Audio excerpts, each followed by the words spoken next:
तर नमस्कार मित्रांनो, आजच्या आपल्या व्लॉगमध्ये आपल्या सगळ्यांचं स्वागत आहे. तर आज आपण केळीच्या प्लॉटमध्ये आहे.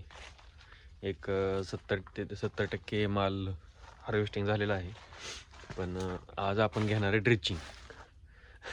तर तुम्ही म्हणसाल की लहान रोपांना ड्रिचिंग घेतली जाते, तर हे एवढ्या मोठ्या बागेला ड्रिचिंगचं कसं काय म्हणतात?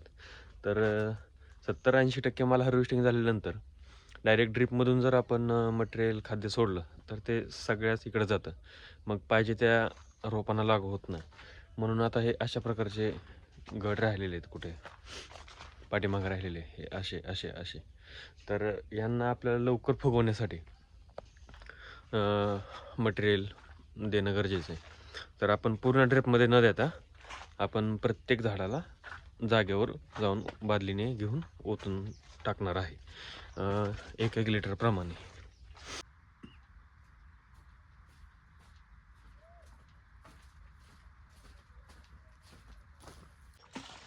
तर मित्रांनो, असं केल्याने काय होतं, तर आपण जे खाद्य मटेरियल औषध सोडणार आहे ते वेस्टेज जात नाही, पाहिजे त्या प्रमाणात प्रत्येक झाडाला पडतं आहे. आणि मग त्याचा फायदा आपल्याला हाच होणार आहे की माल लवकरच हार्वेस्ट होणार आहे. तर ह्या बॅलरमध्ये आपण 200 लिटरसाठी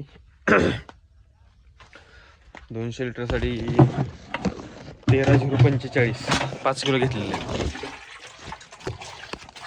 तर 13-045च का घेतले, तर 13-045ने काय होतं की मालाला पल्प पकडत नाही लवकर. तर पल्प पकडत नाही म्हणजे काय होतं, तर माल केळी आतून पिकत नाही. कायला चालू झाली की व्यापारी लोक घेत नाहीत. त्याच्यामुळं 13-045 मी निवडलेलं आहे की त्याच्या करून त्याने पल्प धरत नाही म्हणून.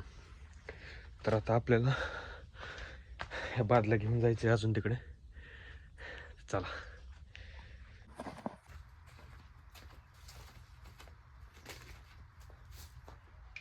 तर बघा मित्रांनो, आपण हा 1 लिटरचा डबा घेतलेला आहे कापून. तर हे आपण असं औषध 1 लिटर घेणार आहे आणि झाडाच्या अर्धा लिटर इकडे आणि या बाजूला अर्धा लिटर, असं प्रत्येक झाडाला जिथं जिथं जिथं रोप आहे तिथं जाऊन ओतणार आहे. तर हे बघा, असं इकडच्या साईडला अर्धा लिटर आणि इकडच्या साईडला अर्धा लिटर असं. आणि जर जास्त कवळा घड असेल तर 2 लिटर एका झाडाला. तर अशा पद्धतीने आपण ओतून घेतो आता सध्या.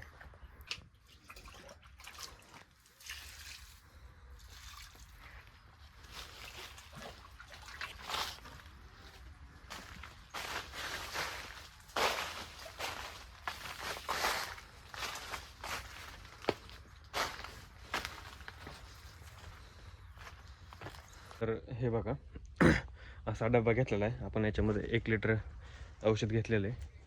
हा आहे असा गळ केळीचा. तर आता काय करायचं, आपण इथे या साईड झाडाच्या या साईडला अर्धा लिटर आणि झाडाच्या या साईडला अर्धा लिटर, असं आपण जिथे जिथे बागेमध्ये हार्वेस्टिंग राहिलेले, जिथे जिथं कटिंग राहिलेले, तिथे तिथं आपण असं प्रत्येक झाडाला औषध ओतून घेतो आहे, जेणेकरून तो माल लगेच हार्वेस्टिंगला येईल.